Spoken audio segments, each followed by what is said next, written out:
Alright, good morning sa lahat.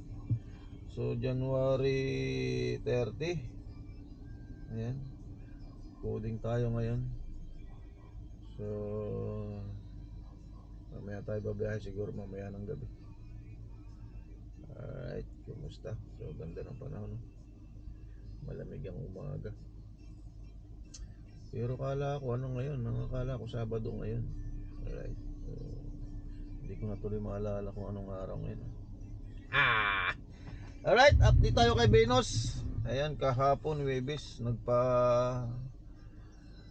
miss tayo kay Venus sa 20,000 kilometer. Alright, so first 20,000 kilometers kay Venus. Ayan, so ang ginawa kay Venus kahapon, ayan, so nag-engine tune up kahapon. Tapos sa brake cleaning. So complete engine detailing and then change oil and filter. Right. So yan lang.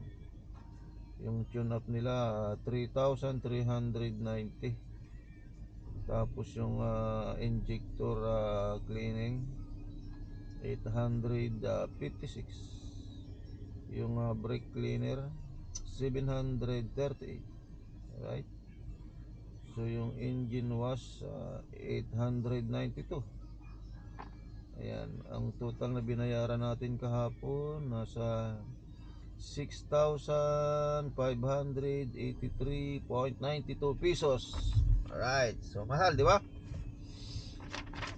So ganun talaga sa kasa tayo nagpapagawa. So may presyo talaga yung gawa nila dyan. So may quality na naman talaga. Okay.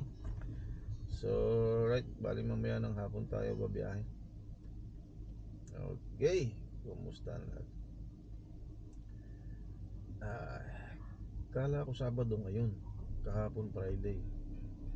OMG, hindi ko na alam kung anong araw tuloy. Good morning, good morning. Alright, okay. So yun lang. Kumusta?